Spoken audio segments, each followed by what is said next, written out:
Seja muito bem-vindo ao programa Transição, a visão espírita para um novo tempo. Hoje nós vamos falar sobre um tema que gera muita curiosidade: sonho. Objeto de estudo para a psicologia e campo fértil para a imaginação popular, que costuma associar os sonhos a símbolos diversos: cobra, aranha, dente. Vamos entender um pouco mais do assunto. Para começar, perguntamos aos nossos especialistas como interpretar os sonhos e qual a sua relação com a atividade espiritual.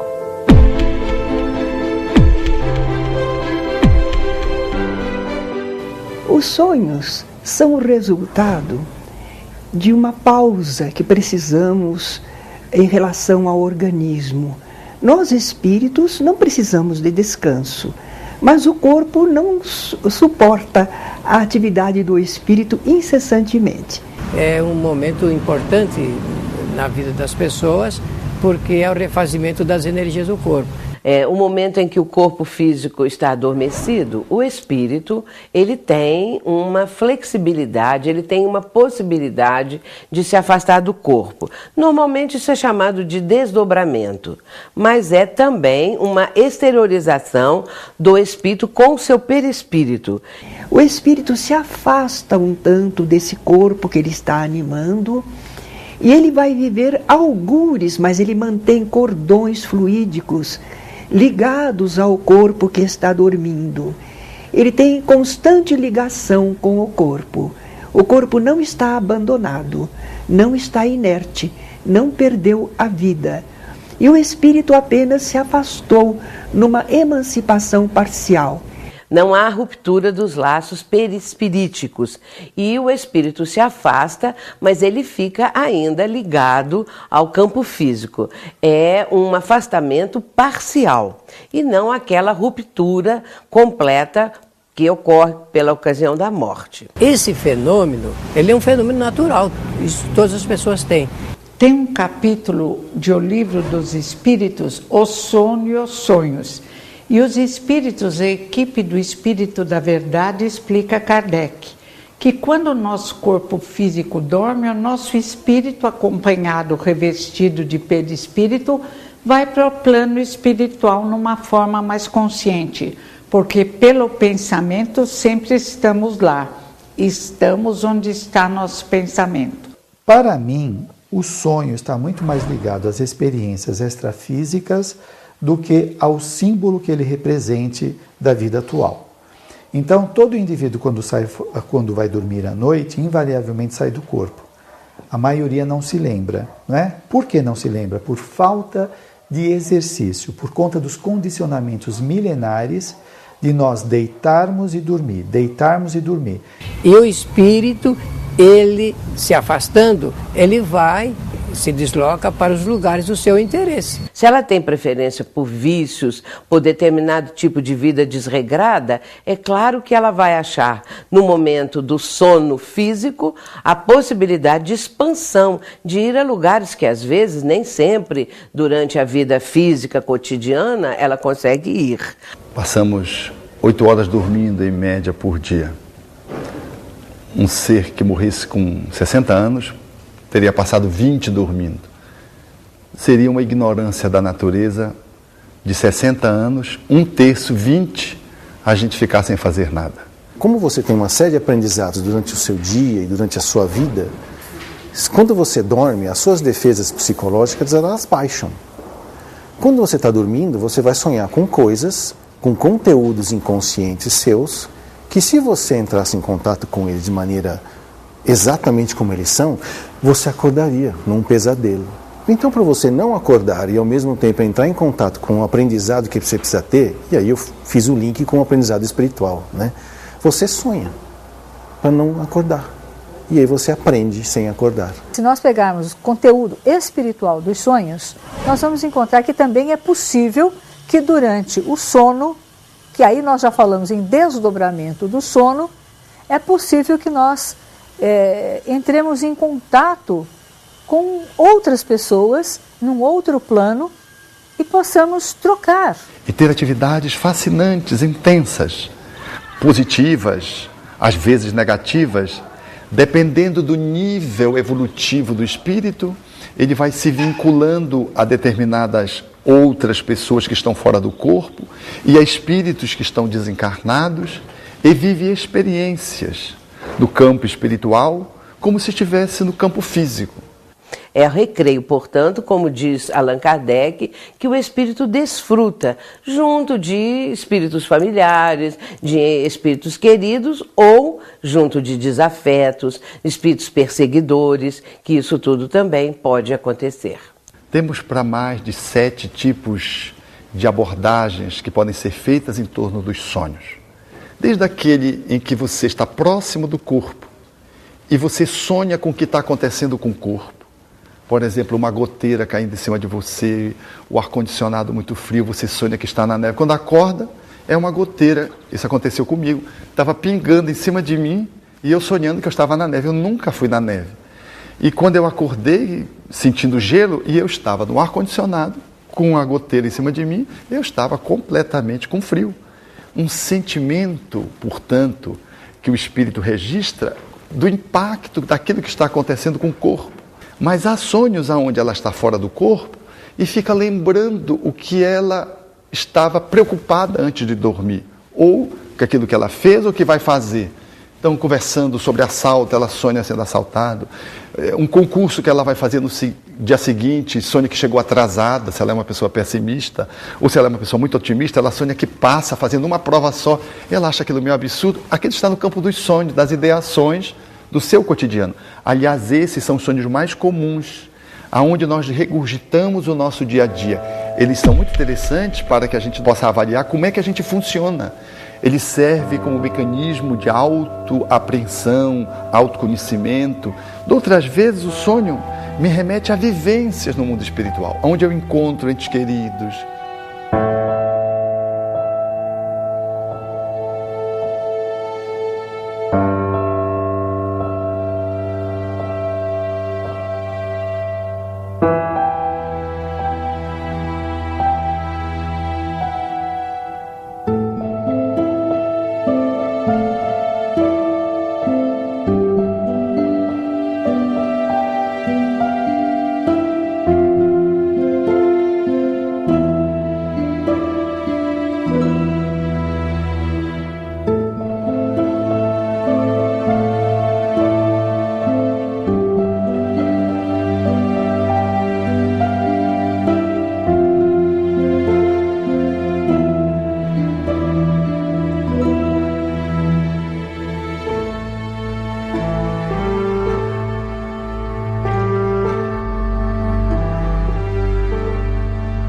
Alguns vão atrás dos projetos que estão tendo aqui enquanto encarnados, outros vão para o emprego, dar continuidade ao seu trabalho, quando eles ficam muito fixos no trabalho, outros vão atrás de interesses sexuais, de bebidas, etc.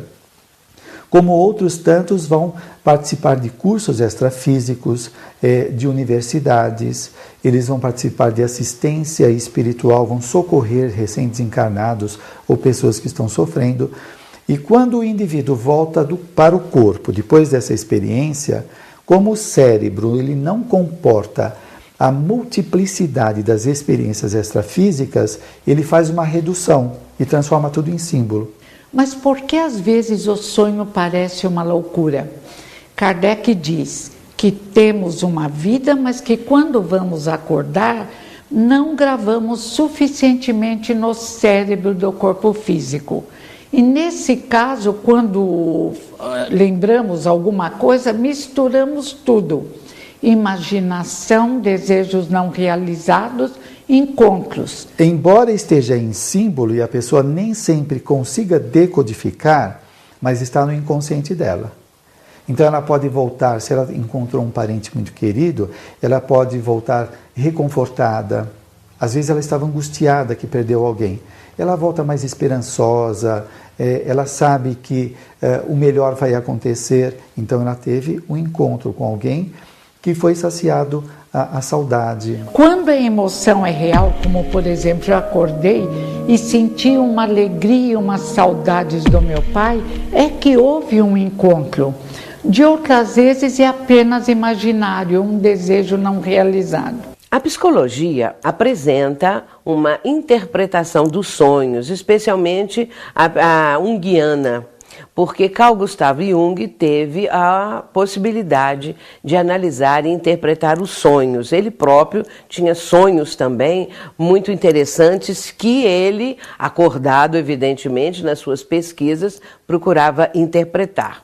Dentro da psicologia, o sonho é tratado dentro do processo terapêutico no sentido de entender quais são essas mensagens do inconsciente ou material recalcado que aparece no momento em que nós temos um afrouxamento da mente, da consciência, e esse material se mostra, esse material vem à tona. Mas o sonho é tão importante que Freud o utiliza na psicanálise como terapia, como remédio.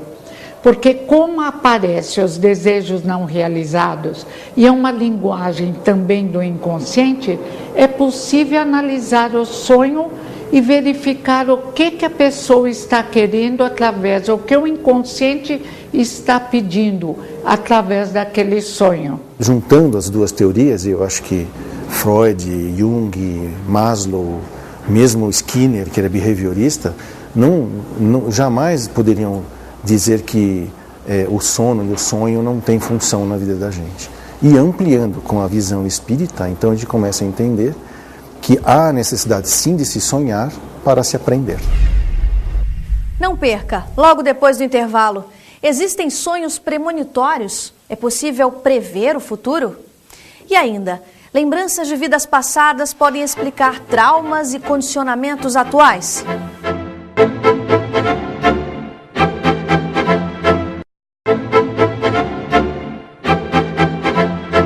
Os sonhos podem trazer mensagens sobre o futuro? Isso é real? O futuro pertence apenas a Deus e só os espíritos superiores são capazes de fazer previsões seguras, que são possibilidades de ocorrência. No entanto, algumas circunstâncias que vão se dar e que estão dentro de uma programação estabelecida na Terra, elas igualmente são acessíveis a espíritos menos evoluídos. André Luiz até cita o caso de uma moça que estava prestes a passar por uma situação grave e encontrou-se com uma entidade no plano espiritual, uma avó, que a alertou sobre o que ela teria que passar no sentido de manter-se em estado de alerta. Esteja em estado de alerta porque tem uma situação aí. Efetivamente, eventualmente, este fenômeno pode se dar. Mas quando ele se dá em relação ao futuro, na maioria das vezes ele vem de uma forma cifrada, vem como um código.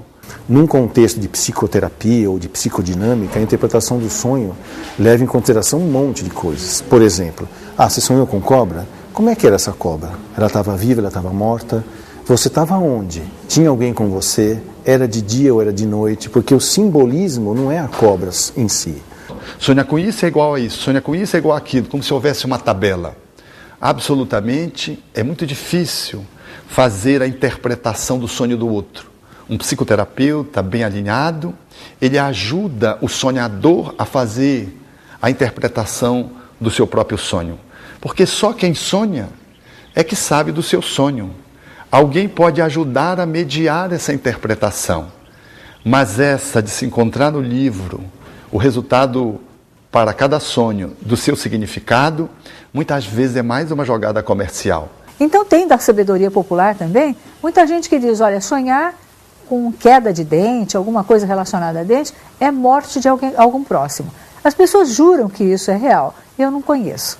Agora sei que esses encontros espirituais podem ser extremamente sinalizadores, importantes, para que as pessoas tenham uma espécie de guiança na sua existência. Eu lembro-me de uma senhora que sonhou com o World Trade Center sendo alvejado.